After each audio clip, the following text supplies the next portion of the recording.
ప్రార్థన చేసుకుందాం. పరిశుద్ధుడా, విమోచకుడానికి పరిశుద్ధ నామమును బట్టి వందనాలు చెల్లించుకుంటున్నాను తండ్రి. ప్రభా, రాత్రి అంతయు మాకు మంచి నిద్రను అనుగ్రహించి ఉదయకాలంలో మేలుకొల్పి నీ వాక్యమని వెలుగులో నడుచుటకు మమ్మల్ని బలపరిచినందుకు వందనాలు. నైనా నీ వాక్యం చదువుతుండగా ప్రభా మాతో మాట్లాడండి, నీ స్వరం వినిపించండి, నీ సన్నిధి ఉంచండి. యేసునామములో స్తుతించి ప్రార్థించి వేడుకుంటున్నాను తండ్రి. యెషయా రాసిన గ్రంథము 51వ అధ్యాయం. నీతిని అనుసరించుచు యెహోవాను వెదుకుచు నుండు వారలారా, నా మాట విని మీరు ఏ బండ నుండి చెక్కబడితిరో దాన్ని ఆలోచించుడి, మీరు ఏ గుంట నుండి త్రవ్వబడితిరో దాన్ని ఆలోచించుడి. మీ తండ్రి అయిన అబ్రాహాము సంగతి ఆలోచించుడి, మిమ్మల్ని కనిన శారాను ఆలోచించుడి. అతడు ఒంటరి అయి ఉండగా నేను అతన్ని పిలిచి తిని అతనిని ఆశీర్వదించి అతని పెంకు మీద ఎండినట్లు చేస్తాను. పెక్కు మంది ఎగునట్లు చేస్తాను. యెహోవా సీయోనును ఆదరించుచున్నాడు, దాని పాడైన స్థలములన్నిటినీ ఆదరించి దాని అరణ్య స్థలములను ఏదోను వలె చేయుచున్నాడు. దాని ఎడారి భూములు యెహోవా తోట వలె నగునట్లు చేయుచున్నాడు.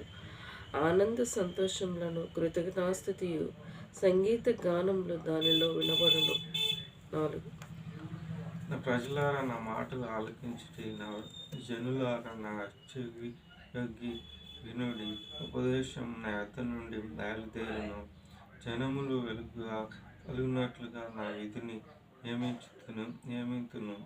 నేను ఏర్పరచు నా నీతి సమీపంగా ఉన్నది, నేను కలుగజేయ రక్షణ బయలుదేరుచున్నది. నా బాహువులు జనములకు తీర్పు తీర్చును. ద్వీపవాసులు నా తట్టు చూసి నిరీక్షణ గలవారగుదురు, వారు నా బాహువులను ఆశ్రయింతురు. ఆకాశం వైపు కనులెత్తుడి, క్రింద భూమిని చూడుడి.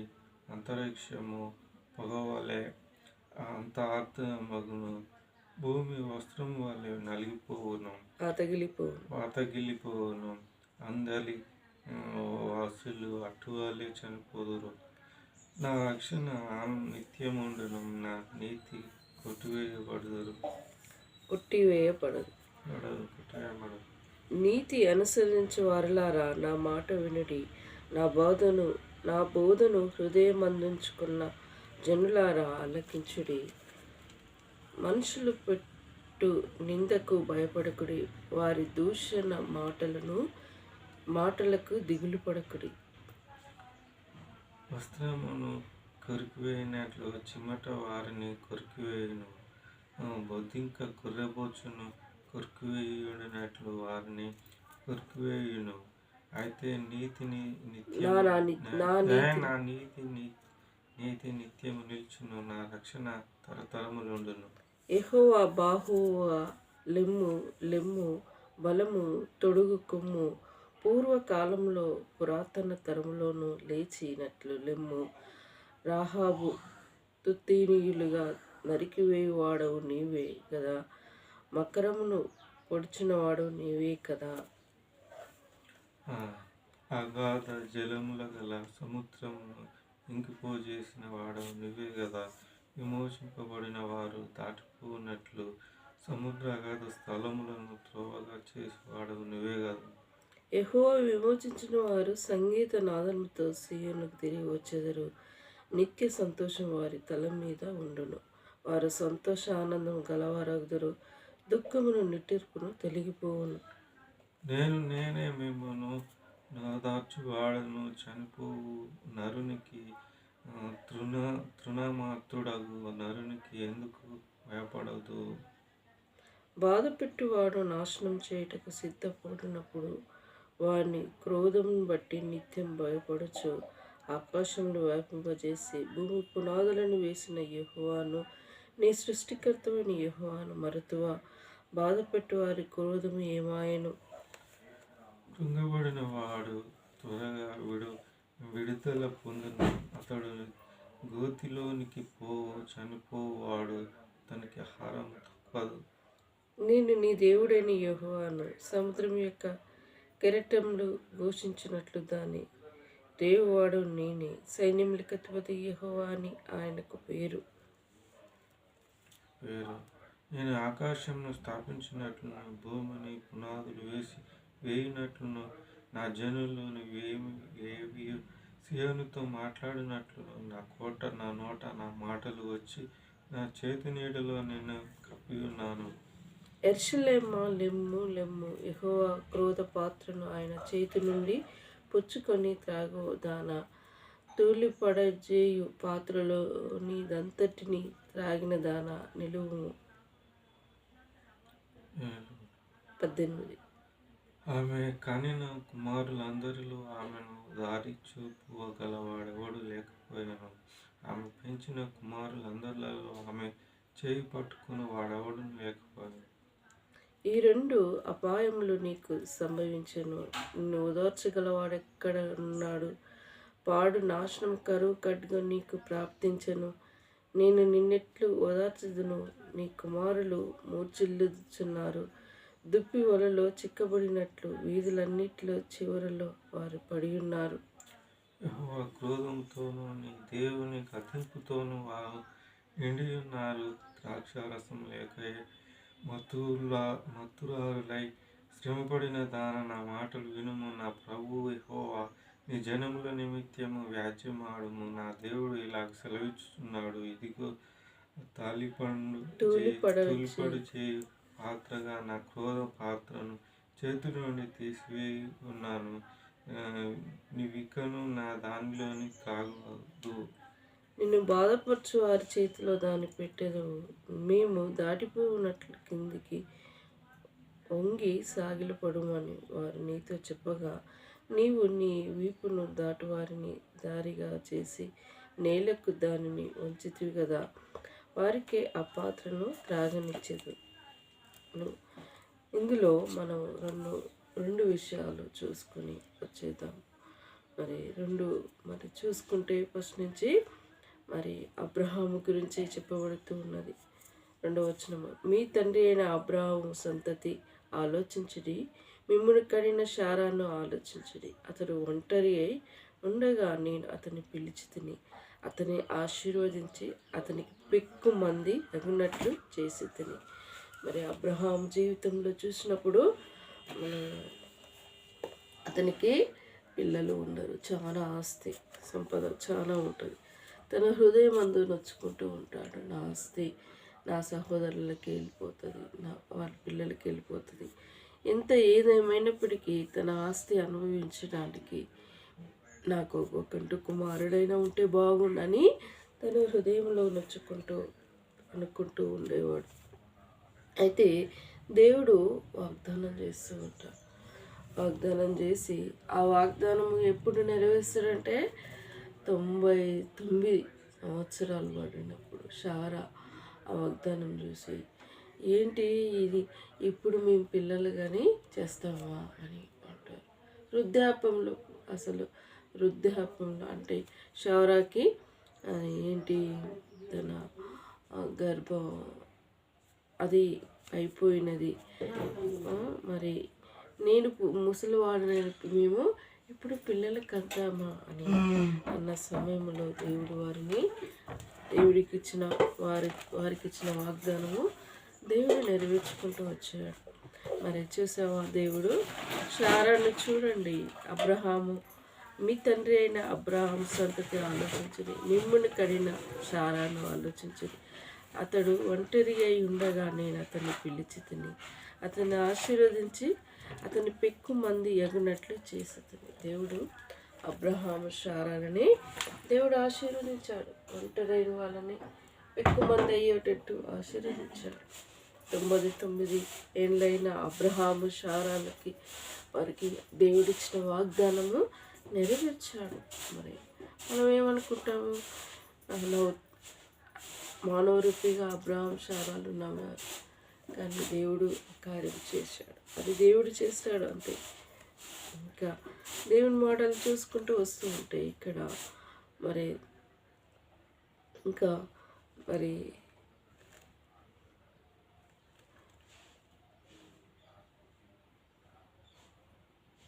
మనుషులు పెట్టు నిందకు భయపడకరి, వారు దూషణ మాటలు దిగులు పడకరి. అంటే ఇక్కడ 7వ వచనంలో చూస్తే, నీతి అనుసరించు వారులారా నా మాట వినుడి, నా బోధను హృదయమంచుకున్న జనులారా ఆలకించుడి.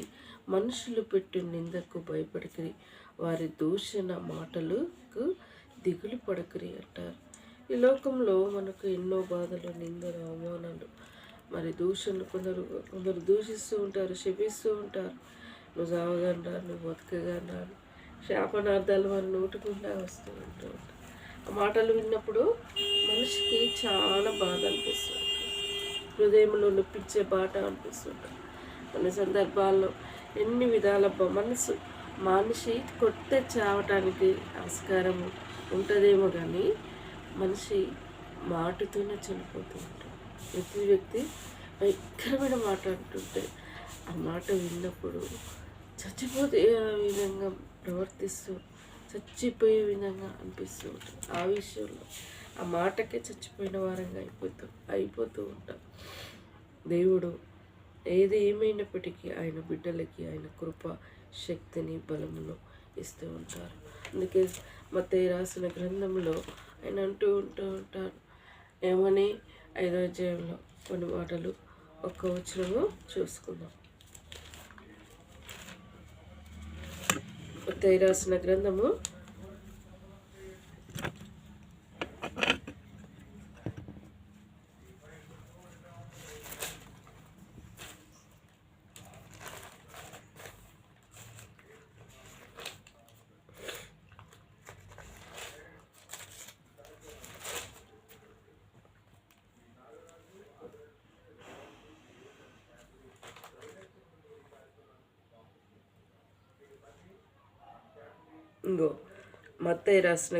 5:11 వచనంలో, నా నిమిత్తము జనులు మిమ్ములు నిందించి హింసించి మీ మీద అబద్ధంగా చెడ్డ మాటలెల్లా పలుకున్నప్పుడు మీరు ధన్యులు.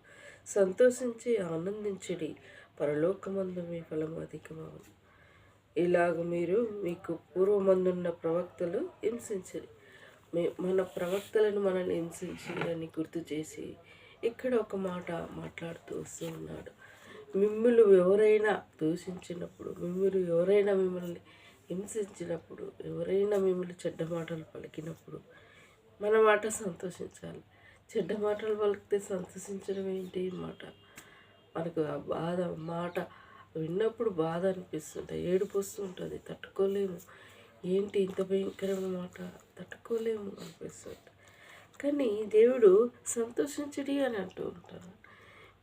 సంతోషించుడి, ఆనందించుడి, పరలోకమందు మీ తండ్రి మీ ఫలం అధికం చెయ్యును అని అంటూ ఉంటుంటారు. మరి సంతోషించమని దేవుడు చెప్తూ ఉంటారు. సంతోషించడం ఏంటి ప్రభువా అని మనకు బాధ అనిపిస్తూ ఉంటారు.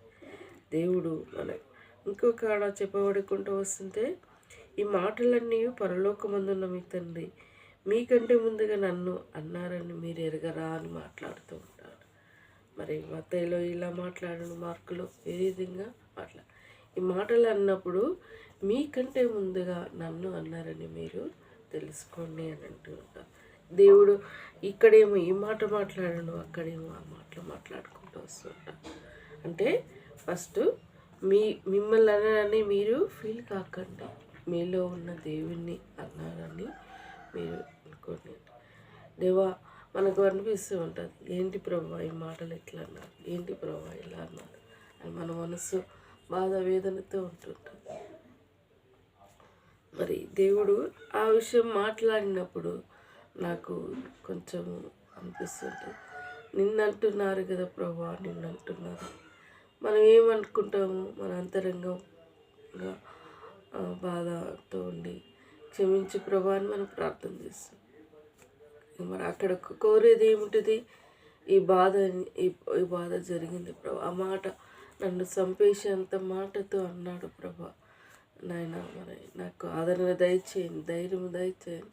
మనం ఎదురువాని ఏమన్నా ఒక చెంప కొడితే రెండో చెంప చూపించమన్నాడు, క్షమించమని అన్నాడు, ప్రార్థన చేయమన్నాడు. ఇవన్నీ దేవుని వాక్యాలు ఉన్నప్పుడు మనకి అవి మనసుకి బాధ అనిపిస్తూ ఉంటాయి. ఆ బాధ తీసివేయమని ప్రార్థించాలి, క్షమించమని ప్రార్థించాలి, ఆయన రక్షణలోనికి రావాలని ప్రార్థించాలి. కానీ ఈ లోకంలో ఉన్నప్పుడు మానవులైన మనకు అది సంభవిస్తూ ఉంటుందా? సంభవించడం. సర్లే పోనీలే, క్షమిస్తాం, ప్రార్థన చేస్తాం. కానీ ఆ బాధ పోవడానికి కొన్ని రోజులు పడుతూ ఉంటుంది. ఆ మనిషి కనిపించినప్పుడల్లా ఆ మాట గుర్తుకొస్తుంది. వాడు నన్ను ఎట్లా అన్నాడు, ఆమె అట్లా ఉన్నదని అదే గుర్తుకొస్తూ ఉంటుంది, అదే గుర్తుకొస్తుంది. కానీ దేవునిలో ఉన్నప్పుడు దేవుడు ప్రతి మాట బాధ తీసివేస్తూ ఉంటాడు, గుర్తుకు రాదు. ఆయన ఆదరణకర్త, ఆదరిస్తూ ఉంటారు, ధైర్యపరుస్తూ ఉంటాడు, నెమ్మదిపరుస్తూ ఉంటాడు. ఆయన గొప్ప దేవుడు. ఆయన నామానికి గొప్ప చేసుకునే విధంగా ఉంటూ ఉంటాడు. దేవుడి మాటలు దీవించి ఆశ్రయించునుగాక. ప్రార్థించుకుందాం.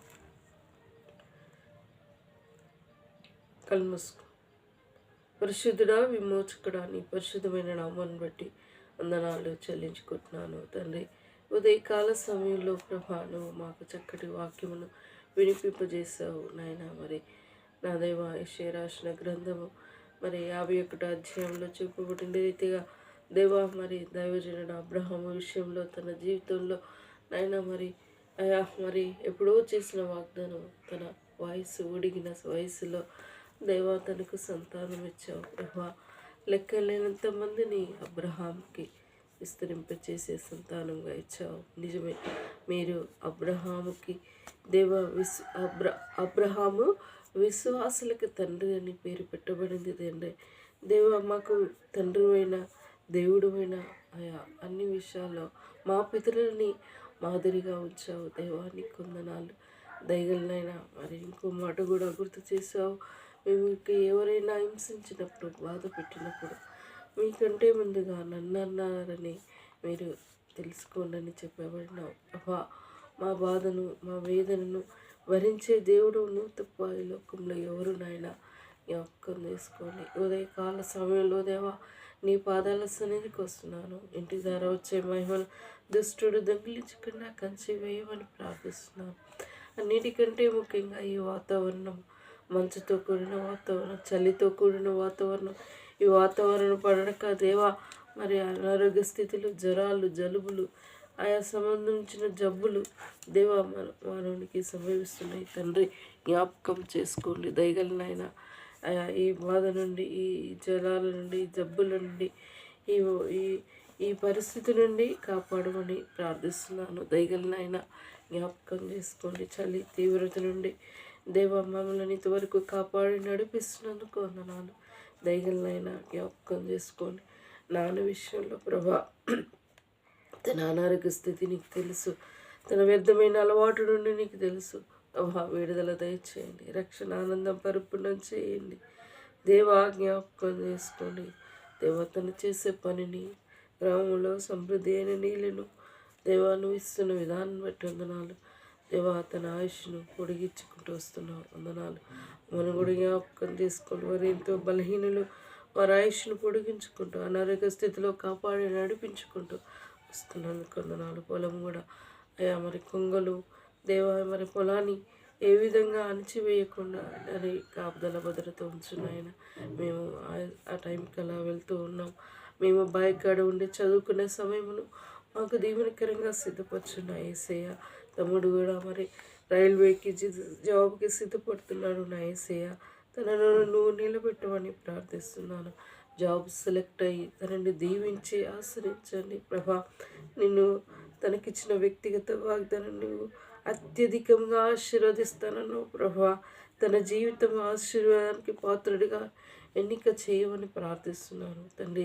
తన లైఫ్ పార్ట్నర్ యెహోవా యందు భయభక్తులు గలవారు ఎవరై ఉన్నారో ప్రభా. సామెతలు 31వ అధ్యాయంలో సెలవిచ్చిన రీతిగా యెహోవా యందు భయభక్తి కలిగిన స్త్రీ కొనియాడబడింది, అట్టి స్త్రీ వెలగల ముత్యం అని సెలవిచ్చావు ప్రభా. ఆ ముత్యం కన్నా వెలగల స్త్రీ ఎక్కడ ఉన్నదో, తన ప్రకటనకి ఎక్కడ దాచేయించావో ప్రభా మాకు తెలియదు కదా దేవా. ఈ గృహానికి నడిపించండి దేవా. ఈ గృహంలో సంతోషం పరిపూర్ణం చేయండి ప్రభా. ఈ సంవత్సరం మా ఇద్దరి లైఫ్ సెటిల్ అట్టుకు మార్గం సరళపరచమని నీ పాద సన్నిధిలో మొరపెట్టుకుంటున్నాను. తండ్రి సహాయపడండి. గృహం సంతోషం పరిపూర్ణం చేయమని ప్రార్థిస్తున్నాను. నా విషయంలో కూడా ప్రార్థించుకుంటున్నాను. నీ చిత్తమే నా ఇలా జరిగించమని ప్రార్థిస్తున్నాను. దేవా నాయనా, నువ్వు బ్రతుకు దినములలో నీకు విశ్రాంతి కలుగజేస్తానన్నావు ప్రభా. నా ఆయుష్ను పొడిగించావు. నా ఆపదలో, కష్టంలో, దుఃఖంలో, వేదనలో, శోధనలో నాకెన్నో సంభవించాయి ఈ జీవితంలో ప్రభా. అన్ని విషయాలు ప్రతి పరిస్థితిలో గుండక్క చాలిన దేవుడుగా నడిపించుకుంటూ కాపాడుకుంటూ వస్తున్న తండ్రి అయినందుకు స్తుతిస్తున్నాను. నాకు విశ్రాంతి నా బ్రతుకు దినంలో నువ్వు ఇస్తానన్నావు దేవా. అందును బట్టి వందనాలు అయా. యెహోవా రక్షించిన వాడు, నిన్ను కోరినవాడు ఎవడన్నా సెలవిచ్చావు ప్రభా. ఈ రక్షణ లేని వారు ఈ లోకంలో ఎంతోమంది ఉన్నారు నాయన. వారందరూ రక్షింపబడాలని నాయన నేను కోరుకుంటున్నాను. వారిని కూడా రక్షించమని నీ పాద సన్నిధిలో మొరపెట్టుకుంటున్నాను. యూట్యూబ్ ద్వారా వింటున్నవారు ప్రభా, నా వీడియోలు వింటున్నవారు ఎవరైనా ఉంటే, రక్షణ లేని వారు ఉంటే వారిలో నీ రక్షణ కార్యం జరిగించండి. నమ్మి విశ్వసించే భాగ్యాన్ని దయచేయండి. వారికి ఉన్న బాధలు, కష్టములు, దుఃఖములు, ఏ సమస్య ఉన్నదో ప్రభా వారికి ఉన్న బాధలు తీర్చమని ప్రార్థిస్తున్నాను. నాయన నా ఫ్రెండ్స్ని రక్షించండి. శాంతి విషయంలో ప్రభా ప్రియుడిని జ్ఞాపకం చేసుకో. తన జాబు, తన ఎక్కడ ఉన్నానో క్షేమంగా ఉంచండి. అన్నిటికంటే ముఖ్యంగా తన లైఫ్ పార్ట్నర్, తన చక్కటి భర్తను అనుగ్రహించండి ప్రభా. తనకు సాటి అయిన సహకారాన్ని నీ చిత్తంలో ఉన్న వ్యక్తి ఎవరై ఉన్నారో, కరెక్ట్ పర్సన్ ఎవరై ఉన్నారో బిడ్డకు లైఫ్ పార్ట్నర్ అరిగించండి. తన అమ్మని, తన వదినని, తనకిచ్చిన తన సహోదరునికి ఇచ్చిన కుమారులని దీవించి ఆశ్రయించండి ప్రభా. జ్ఞాపకం చేసుకోండి. అంధకార శక్తులు సంపూర్ణ విడుదల దయచేయండి. ఇంతవరకు ప్రేమించి ఇచ్చిన సమయాన్ని బట్టి స్థుతిస్తున్నాను. అన్ని విషయాల తోడుగా ఉండండి. ఘనత ప్రభావం పొందండి. సులుగా చిక్కబెట్టి ప్రతి విధ శోధన నుండి, కీడపాయ నుండి కాపాడండి ప్రభా. ప్రతి విషయంలో వందనాలు చెల్లించుకుంటూ నాకు ఇచ్చిన భాగ్యాన్ని బట్టి స్థుతిస్తాను. నిన్నే కొనియాడుతూ పూజిస్తూ ఆరాధించుకుంటూ నన్ను తగ్గించుకుంటూ నేను నెచ్చించుకుంటూ అయ్యా నా ఫ్రెండ్స్ని, మరలా నా 10th క్లాస్ బ్యాచ్ ఫ్రెండ్స్ని, ఇంటర్ బ్యాచ్ని, డిగ్రీ బ్యాచ్ని ప్రభా, ఇలా నా ఫ్రెండ్స్ని అందరినీ కృపలో భద్రపరచుకోండి యేసయ్యా ప్రభా. గ్రూప్కి ప్రభా మరి ఓటీపీ అప్లోడ్ చేయాలి ప్రభా. మరి ఆ సర్టిఫికెట్లు తగిన సమయం అందు నేను అప్లోడ్ చేయటకు నన్ను బలపరచండి. నేను ఇలా ప్రతిదీ సహాయపడమని ప్రార్థిస్తూ జాబ్లో నన్ను తమ్ముని నిలబెట్టండి ప్రభా. గెస్టెడ్ ఆఫీసర్ కావాలని తలంచాను. అందుదగ్గ నేను కృషి చేయటకు నన్ను బలపరచండి అయా. నా కృషికి దగ్గ ఫలితమును అనుగ్రహించండి. నన్ను నిలబెట్టండి ప్రభా. నీ నామానికి ఘనత తెచ్చుకో. ఉద్యోగుల కోసం కనిపెడుతున్న బిడ్డల విషయంలో ముఖ్యంగా వారి కష్టము దగ్గ ఫలితమును పొందుటకు కృప దయచేయండి. ఇలా ప్రతిదీని కృపగల హస్తములకు అప్పచెప్పుకుంటూ అవి నిరుద్యోగులను మరలా జ్ఞాపకం చేసి ఎవరు ఏ జీవితాలతో సెటిల్ అయ్యేది ఉన్నదో అయ్యా వారి జీవితాలతో ముందుకెళ్ళేటకు దీవించి ఆశ్రయించమని ప్రార్థిస్తూ మమ్మల్ని ప్రేమించినందుకు వందనాలు నాయన. నిరంజని రాని కుటుంబాన్ని జ్ఞాపకం చేసుకో. వారికి ఉన్న అక్కరలన్నీ నీ వాష్యంలో తీర్చండి. ఆరోగ్యంతో అనారోగ్య స్థితిలో ఉన్న వారిని అందరినీ జ్ఞాపకం చేసుకోండి దేవా. చిన్నోడిని జ్ఞాపకం చేసుకో. తన బలహీనతలు ఎరిగిన దేవుడు ప్రభా. బిడ్డకి ఎలర్జీ లాగా ఎందుకు వస్తుందో ప్రభా. నీ పరిపూర్ణ స్వస్థత, ఆరోగ్యం, పరిపూర్ణ కృపను, ఎలర్జీ నుండి విడుదల దయచేయమని ప్రార్థిస్తున్నాను. కవ్యమైన స్టడీ జాబ్ యెహోవా యందు భయభక్తులు గలవారితోనే, నీ చిత్తంలో ఉన్న వారితోనే వారి లైఫ్లో సెటిల్ అవుటకు జీవించండి ప్రభా. నాయన నిరంజకి ఇల్లు విషయంలో సహాయపడని తనను కూడా ఈ లోక స్నేహం దేవునితో వైరని మీరు ఎరగరాన్న లోకంతో స్నేహంతో ఉండకుండా ప్రభా వీడిని కృపలో భద్రపరచుకోండి. తనకు ఆదరణ, ధైర్యమును, బలమును, శక్తిని దయచేయండి. నల్గొండ రోజు పోయి రోజు వస్తుంది ప్రభా. ఎక్కడ ఉన్నానో నీ కాపుదల భద్రత బిడ్డ కొంచెమని కోరుకుంటూ నా రక్షణలని, నా అమ్మ వాళ్ళ అక్కజల్లెలకి, అన్నదమ్ములకి రక్షణ లేదు ప్రభా. నేను నమ్ముకునే భాగ్యాన్ని, నీ అందు విశ్వసించే భాగ్యాన్ని వారికి దయచేయి తండ్రి. నైనా జ్ఞాపకం చేసుకోండి దేవా.